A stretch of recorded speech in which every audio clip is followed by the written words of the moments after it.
The elevator that changed everything, the elevator felt smaller than usual. Megan Holloway pressed herself against the cool metal wall, clutching her coffee like a shield. 20 floors of uncomfortable silence stretched ahead of her. And standing just 3 feet away was Daniel Prescott, the man who signed her paychecks and terrified half the employees at Prescott Development. She'd never been this close to him before. He smelled expensive, like cedar, and something warm she could not name. His dark hair was perfectly styled, and his jaw looked sharp enough to cut glass. He was staring at his phone, completely unaware of her existence, which was fine. Completely fine. The elevator stopped on the 15th floor with a soft chime. The doors slid open to reveal the company ballroom, decorated for the annual holiday party. Gold streamers hung from the ceiling. A jazz band played softly in the corner. People laughed and chatted with glasses of champagne in their hands. Megan took a deep breath. She just had to survive 3 hours of small talk. Then she could go home to her apartment and her cat and her very comfortable sweatpants. Holloway. She froze. Daniel Prescott was looking at her now, his gray eyes unreadable. Yes, sir? He opened his mouth to say something, but before he could speak, a voice cut through the crowd like a knife through butter. Megan. There you are, sweetheart. The ant who would not quit Megan's blood turned to ice. Aunt Patricia was marching toward her with the determination of a general leading troops into battle. Behind her trailed a nervous-looking man in an ill-fitting suit. Patricia had worked in human resources at Prescott Development for 20 years. She knew everyone's business. She attended every company event, and she had made it her personal mission to find Megan a husband before she turned 30. I want you to meet Harold, Patricia announced, pushing the nervous man forward. He works in accounting. He has a very stable retirement plan. Harold waved weakly. Hi, Aunt Patricia. I really cannot do this right now, Megan said through gritted teeth. Nonsense. You are 27 years old, Megan. Your grandmother was married with 3 children by your age. What are you waiting for? The entire lobby had gone quiet. People were staring. Megan could feel their eyes on her, could hear the whispers starting. Poor Megan Holloway, still single, still being paraded around by her desperate aunt. I am not waiting for anything, Megan said, her voice rising with panic. I am actually engaged. The words flew out before she could stop them. Patricia's eyebrows shot up so high they nearly disappeared into her hairline. Engaged? To whom? Megan's brain went completely blank. Her mouth opened. Her finger moved on its own, pointing at the first person she saw, Daniel Prescott, the CEO of the entire company, the man who had probably never noticed her once in 3 years of working here. Him, she squeaked. I am engaged to him. Impossible response. The silence that followed was so complete that Megan could hear her own heartbeat pounding in her ears. Every person in the lobby had stopped moving. The jazz band seemed to play softer. Even the champagne bubbles appeared to pause mid-dash rise. Daniel Prescott was staring at her with an expression she could not read. His gray eyes had gone wide for just a moment before settling into something that looked almost like amusement. Patricia said slowly, looking between them. Daniel Prescott. The Daniel Prescott. Your boss? Surprise, Megan managed weakly. This was it. This was how her career ended.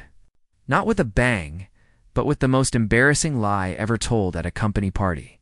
She would be fired within the hour. She would have to move back in with her parents.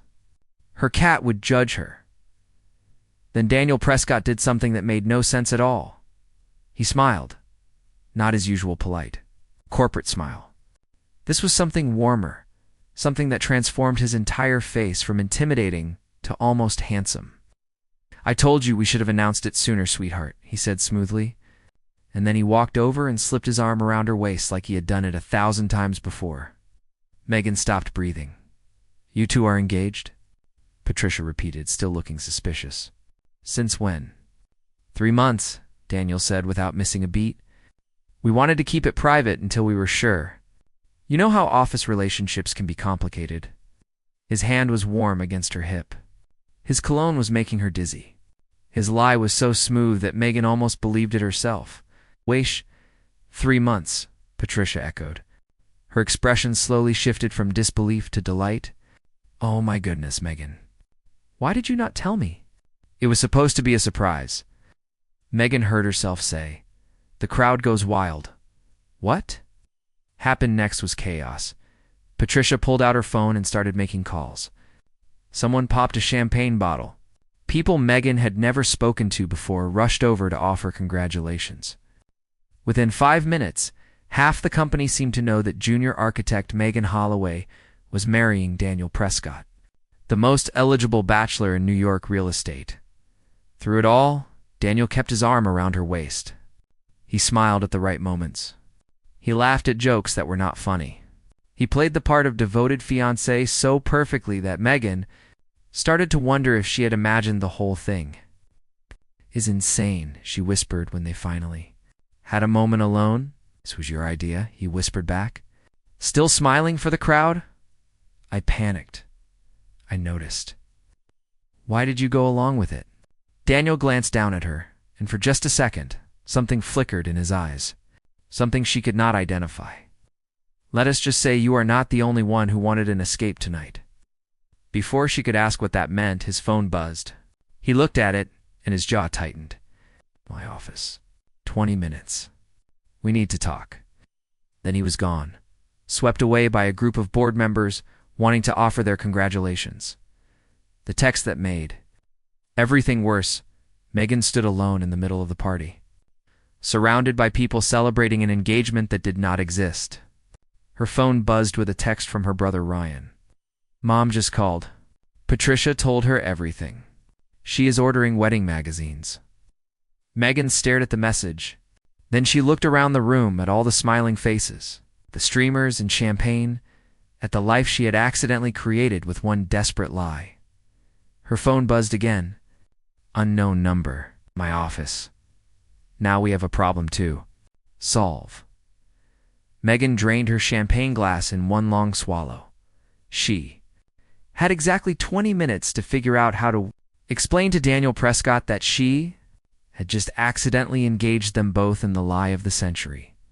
And, based on the cold efficiency of that text, she was not sure she would survive the conversation. But as she walked toward the elevator, something strange happened. Her heart was not racing with just fear anymore. There was something else there, too. Something that felt dangerously close to excitement. Daniel Prescott had played along with her lie. He had called her sweetheart. He had looked at her like she was more than just another employee. Maybe, just maybe, this disaster was about to become something interesting. Or maybe she was about to get fired in the most spectacular way possible. Either way, Megan Holloway was about to find out what happened when you accidentally announced an engagement to the most powerful man in the building. The elevator doors closed behind her. Game on. The corner office, Daniel Prescott's office, was exactly what Megan expected from a man who could buy buildings the way normal people bought groceries. Floor-to-ceiling windows overlooked Central Park. His desk was made of dark wood that probably cost more than her annual salary. Awards and photographs lined the walls, showing a life of success that felt impossibly far from her own. She stood in the doorway, suddenly aware of how wrinkled her dress had become and how her carefully styled hair was already falling out of its pins. "Close the door," Daniel said without looking up from his computer. She did. The soft click sounded like a prison cell locking behind her. "So," he said finally, leaning back in his leather chair, "you told 200 people we are engaged. I can explain." "Please do." Megan took a deep breath. "My aunt has been trying to set me up with every single man in Manhattan since I turned 25. She works in HR. She knows everything about everyone. And she is relentless. And I was the first person you saw." "Yes." And your brain short-circuited. Completely. Daniel was quiet for a long moment.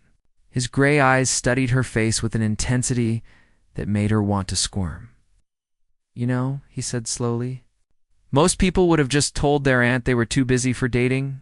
Most people do not have Aunt Patricia." The proposition, to her surprise, Daniel laughed. It was a real laugh, deep and warm, and it changed his entire face from corporate shark to something almost human. "I have a proposition for you," he said. Megan felt her stomach drop. "What kind of proposition?" "The kind where we both get what we want." He pulled out his phone, scrolling through messages. I have received 43 texts in the past hour. Half from board members congratulating me. Half from women I have been avoiding, asking when they can meet my mysterious fiancé. Women you have been avoiding?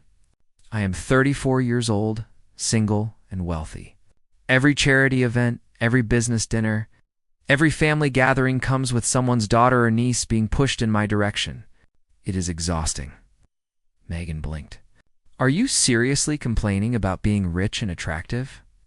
I am complaining about not being able to focus on my work. He stood up and walked around his desk, stopping just a few feet from her. Here is what I am suggesting.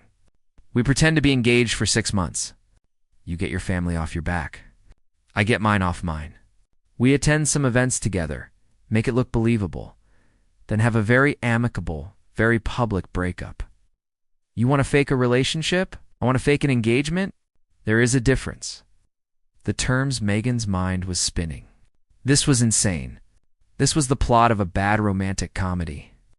This was absolutely not how her Tuesday was supposed to go. What is in it for me besides not getting fired? She asked. A promotion. Senior architect. Your own projects. A salary increase that would make your head spin. Her jaw dropped. You are bribing me. I am offering you a mutually beneficial arrangement. He crossed his arms, studying her. You are talented, Holloway. Your designs are innovative. Your client presentations are excellent.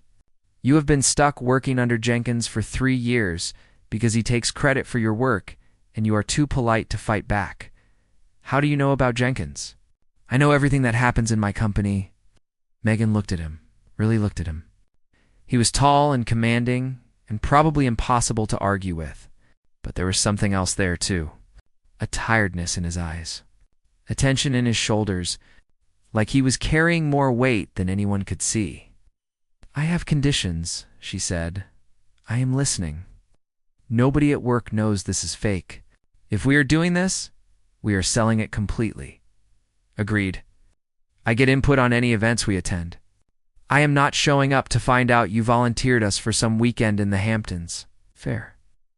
And I wanted in writing that my promotion is not contingent on this arrangement. If I do good work, I keep the job regardless. Something shifted in his expression. Surprise, maybe, or respect. Done. Anything else? Megan stepped closer, looking him directly in the eye. If you ever make me feel like an employee who is being paid to play pretend girlfriend, this deal is off immediately. Understood. She took the contract he offered and signed her name at the bottom. So she said, handing it back. When do we start, fiancé? Right now. We are having dinner with my grandmother tonight. Meeting Eleanor the Prescott family brownstone on the Upper East Side was nothing like Megan had expected. Yes, it was elegant and expensive, with antique furniture and artwork that belonged in museums. But it was also warm, filled with soft lighting and the smell of something delicious cooking. Eleanor Prescott met them at the door. She was tiny, barely 5 feet tall, with silver hair and sharp blue eyes that seemed to see straight through every lie Megan had ever told. So this is the woman who captured my grandson, Eleanor said, looking Megan up and down. He talks about you constantly. I do not talk about her constantly, Daniel muttered. He mentioned you at 3 separate dinners last month. That is constant for Daniel. Eleanor took Megan's arm and led her inside. Come, dear. Tell me everything. Dinner was surprisingly lovely. Eleanor asked questions that were personal, but not intrusive. She told stories about Daniel as a child that made him groan with embarrassment. She laughed at Megan's jokes and nodded approvingly when Megan disagreed with something Daniel said. You are not afraid of him, Eleanor observed over dessert. That is good. He needs someone who will argue back, grandmother, Daniel warned. What? It is true. All those society girls you dated before were terrified of you. This one has spirit. Megan felt her cheeks flush. I am not sure spirit is the right word. Trust me, dear. I have been alive for 80 years. I know spirit when I see it. The first crack later, as Daniel drove her home, Megan found herself thinking about how natural the evening had felt. They had played their parts perfectly, finishing each other's sentences, sharing inside jokes they had invented on the spot. At one point, Daniel had reached for her hand under the table, and she had not pulled away. "Your grandmother is amazing," she said quietly. "She liked you. That is rare. She seems lonely." Daniel was quiet for a moment. "My parents died when I was 15. A car accident. She raised me after that. She is all the family I have left." The words hung between them, heavy with meaning. "I am sorry," Megan said softly. "I did not know. Most people do not. I do not talk about it much." They pulled up to her building, and Daniel turned to look at her. In the dim light, his features softened, making him look younger and more vulnerable than she had ever seen him. "Thank you for tonight," he said. "I know this is all supposed to be fake, but it felt good to have someone there who was not trying to impress me. Thank you for not firing me." He laughed, and the sound made something warm bloom in her chest. "Good night, Megan." It was the first time he had used her first name. "Good night, Daniel." As she walked up to her apartment, Megan realized something troubling. This fake engagement was supposed to solve her problems. Instead, it was creating entirely new ones. Because somewhere between the contract signing and the drive home, she had stopped seeing Daniel Prescott as her intimidating boss. And that was very, very dangerous. The article that changed everything 2 months into their fake engagement. Megan woke up to find her face on the cover of every tabloid in New York. "Mystery woman captures billionaire heart," one headline screamed. "From nobody to Mrs. Prescott," declared another. The comments were brutal. People she had never met were picking apart her appearance, her background, her worthiness. They called her a gold digger. They questioned her qualifications. They wondered what a man like Daniel could possibly see in someone so ordinary. Her phone rang. Daniel's name flashed on the screen. "Have you seen them?" he asked without preamble. "Hard to miss. I am coming over."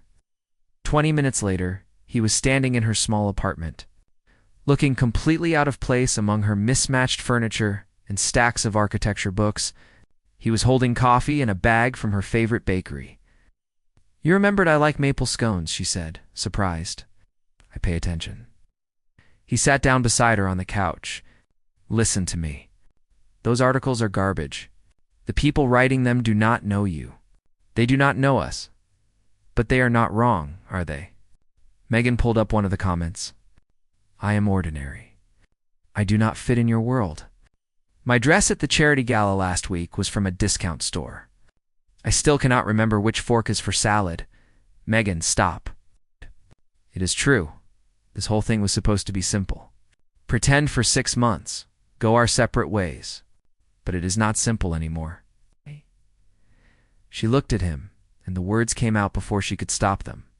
"Every time I am with you, I forget it is fake, and that terrifies me." The confession Daniel went very still. His gray eyes, usually so unreadable, showed something she had never seen before. Vulnerability. "It terrifies me too," he said quietly. "What?" "Forgetting it is fake. Looking at you and not remembering this is supposed to be an arrangement." Set down his coffee and turned to face her fully. "Megan, I have built my entire life around control. Controlling my company. Controlling my image. Controlling my emotions. And then you pointed at me in a moment of panic and threw all of that out the window. I did not mean to, I know. But you did. And somewhere between that first dinner with my grandmother and right now, I stopped wanting this to end." Megan's heart was pounding so hard she could barely hear herself think. "Daniel, we cannot just change the rules. We have a contract. Contracts can be torn up, and then what? What happens when this falls apart? What happens to my career? To your reputation? What happens if we never try?" He reached for her hand, his fingers warm against hers. "What happens if we spend the rest of our lives wondering what could have been?" The crisis, before she could answer. Both their phones started ringing simultaneously. An emergency board meeting had been called. Someone had leaked that Megan's promotion had come right after their engagement announcement. Protesters were gathering outside the building, claiming nepotism and unfair treatment. The next 2 hours were brutal. Board members questioned everything. They demanded proof that Megan was qualified for her position. They suggested she take a leave of absence to protect the company image. Through it all, Daniel defended her. He presented reports and performance reviews and documentation of every successful project she had led. His voice never wavered, even when the questions turned personal. "Are you willing to risk everything for her?" one board member asked. "She is not a risk," Daniel said firmly. "She is the best thing that has ever happened to me, personally and professionally." The vote was close, but Megan kept her job. The choice that night. They sat on the roof of her building, looking out at the city lights. Neither had spoken much since leaving the office. The weight of the day pressed down on both of them. "Could have lost everything," Megan said finally. "Your board, your reputation, your company. For me, I know. Why?" Daniel turned to look at her. The moonlight caught his features, softening the sharp lines of his face. "Because losing you would have been worse." "Daniel, I am scared. This is all happening so fast. 2 months ago, I did not even know your first name. Now you are ready to throw away everything for something that started as a lie." It stopped being a lie a long time ago, Megan, at least for me. She thought about the past 2 months. The family dinners and charity galas, the late-night conversations and early morning coffees, the way he looked at her when he thought she was not watching, like she was something precious he was afraid to break. "If we do this," she said slowly, "there is no going back. No more contracts or exit strategies. Just us. Just us." She looked at him, at this man who had somehow become so much more than her fake fiancé, and made her choice. Okay, I want to try. For real? No more pretending." The smile that spread across his face was brighter than any city light. He pulled her close, and when he kissed her, it was nothing like their careful performances for audiences. This was desperate and tender and completely honest. The beginning 6 months later. They stood in a garden filled with peonies, surrounded by everyone they loved. Megan wore a vintage dress that had belonged to Eleanor. Daniel kept running his hand through his hair the way he always did when he was nervous. Their vows were simple. No grand declarations or practiced speeches. Just 2 people promising to choose each other every single day. "You were my fake fiancé by accident," Megan said, tears streaming down her face. "But you are my real husband by choice." "You were a lie I told my grandmother," Daniel replied, his voice rough with emotion. "But you became the truest thing in my life." As they kissed for the first time as husband and wife, Megan remembered that desperate moment in the elevator lobby. She had pointed at a stranger in a moment of panic. She had never imagined that stranger would become her whole world. Sometimes the best love stories start with the worst lies. Sometimes a fake engagement becomes a real forever. And sometimes, when you take a terrifying leap of faith, you discover you were not falling at all. You were flying. Eleanor Prescott raised her champagne glass from the front row, smiling at the grandson she had raised and the woman who had somehow made him believe in love again. "To fiction becoming truth," she said softly. "To fiction becoming truth."